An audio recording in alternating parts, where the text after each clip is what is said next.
Hey guys, let's start with the first episode of the series. कल मैंने कहानी के इंट्रो और प्लॉट पर एक वीडियो डाला था। अगर आपने नहीं देखा हो तो ज़रूर देखिएगा। मैं डिस्क्रिप्शन में उसका लिंक ज़रूर डाल दूँगी। So let's dive in our story. Story की शुरुआत होती है एक बड़े हॉस्पिटल के सीन के साथ। बाहर का मौसम एकदम शांत है, लेकिन अंदर काफ़ी कुछ ड्रामेटिक होने वाला है। हॉस्पिटल के वेटिंग एरिया में सब लोग अपने काम में लगे हुए हैं और वहीं लीन भी एक इम्पॉर्टेंट मीटिंग के लिए अंदर जा रहा है। लीन के चेहरे पे थोड़ा हेसिटेशन दिख रहा है, लेकिन वो अपने डिसीजन को लेके क्लियर है। जब वो डॉक्टर के ऑफिस का दरवाज़ा खोलता है, धीरे से बोलता है, एक्सक्यूज़ मी। डॉक्टर उसे वार्मली इनवाइट करता है, young master Lin, please take a seat. Lin politely respond करता है, थैंक यू डॉक्टर। लेकिन लीन को अंदाज़ा नहीं है कि ये मीटिंग उसकी ज़िंदगी का एक नया चैप्टर शुरू करने वाली थी।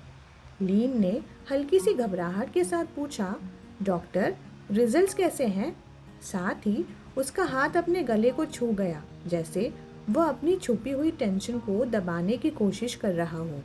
डॉक्टर जो कुछ पेपर सफल कर रहा था, ऊपर देखा और बोला, उससे पहले लीन ये बताओ, ओल्ड मास्टर कैसे हैं आजकल?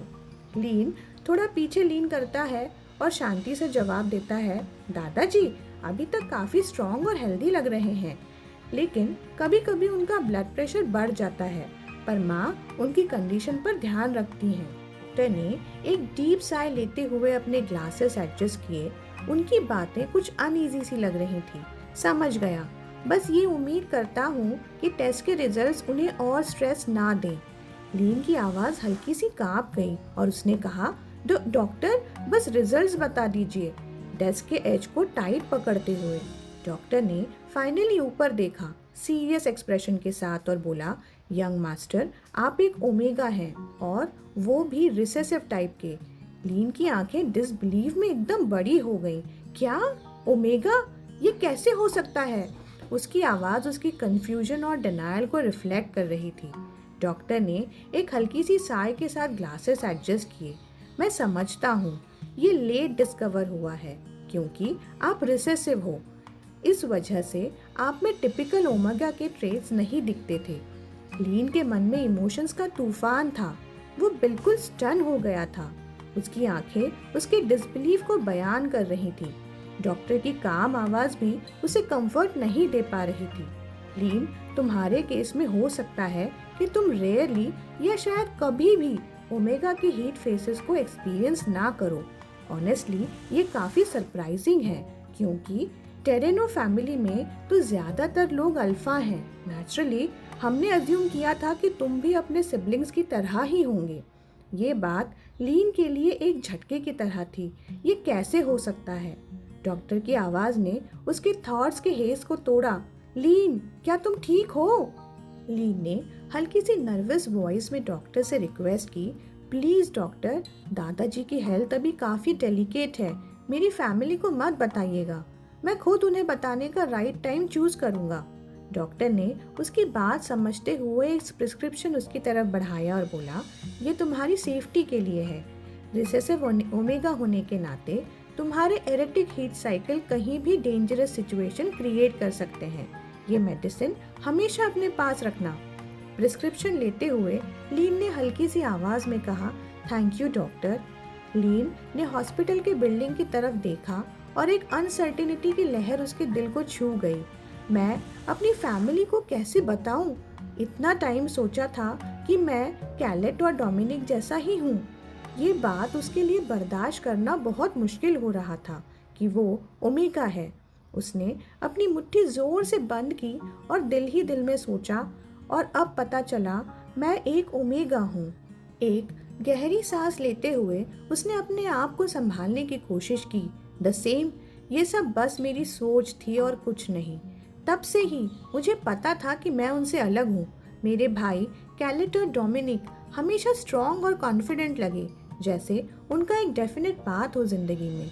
और अब ये ओमेगा का सच कैसे समझाऊंगा अपनी फैमिली को?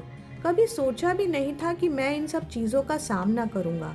अब क्या होगा सोच भी नहीं सकता कि आगे क्या होने वाला है। तभी डोमिनिक की रेड कार एकदम धमाकेदार व्रूम के साथ आके रुकती है और लीन जो रोड के साइड पे ऑकवर्डली खड़ा था, ऊपर देखते ही डोमिनिक की ट्रेडमार्क स्माइल से मिलता है। हे लीन, तुम फिर से घर वॉक करके जाने का प्लान तो नहीं कर रहे हो, राइट? चलो जल्दी से कार में बैठो, डोमिनिक ने चीयरफुली कहा, अपना हाथ हवा में वेव करते हुए। लीन ने एक छोटी सी साय की, जैसे उसे डोमिनिक का फ्लैशी स्टाइल अब समझ आ गया हो। कार में बैठते ही डोमिनिक यूजुअल टीचिंग टोन में बोलता है, मैंने कहा था ना मैं पिक करने आऊँगा, तुमने मेरा टेक्स्ट इग्नोर कर दिया क्या? लीन ने सीट पर सेटल होते ही लाइटली जवाब दिया, टेक्स्ट देखा था बट मैंने कहा था कि ज़रूरत नहीं है। डोमिनिक ने एक रिलैक्स्ड लाफ के साथ स्टीयरिंग व्हील पकड़ा और बोला, एक छोटी सी नीटली रैप्ड बॉक्स को लीन की तरफ बढ़ाते हुए, ये लो और अब पाउट करना बंद करो। लीन ने स्लोली बॉक्स ओपन किया, थोड़ा कंफ्यूज लग रहा था, लेकिन आज तो मेरा बर्थडे भी नहीं है, उसने सॉफ्टली बोला।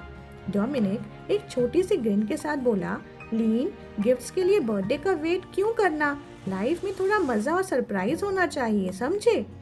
कार ब्रिज पर तेजी से गुजरती है और लीन के दिमाग में एक अजीब सा मिक्स चल रहा था, कंफ्यूजन और वार्मथ का, और वो बोलता है, नहीं जरूरी तो नहीं। डोमिनिक बॉक्स की तरफ इशारा करते हुए बोलता है, तुम्हें हमेशा ये वॉच चाहिए थी ना? लीन की आंखें एक्साइटमेंट से चमक उठती हैं और वो बॉक्स खोलते ही कहता है, बिल्कुल चाहिए थी।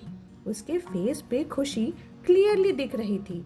लीन बॉक्स को टाइटली हग करते हुए एक्साइटेडली बोलता है, डोमिनिक तुम लिटरली बेस्ट हो। लीन की खुशी देखते हुए एक सॉफ्ट स्माइल देता है। सीन टेरेनो मैंशन का है, लेकिन कुछ अलग सा लग रहा है। उन्हें एक नोटिस मिला है, आपके पास सिर्फ 2 हफ्ते हैं घर खाली करने के लिए। अगले सीन में पता चलता है कि सारी कंपनी के एसेट्स और मैंशन अब रोमनॉफ कॉर्प के पास हैं।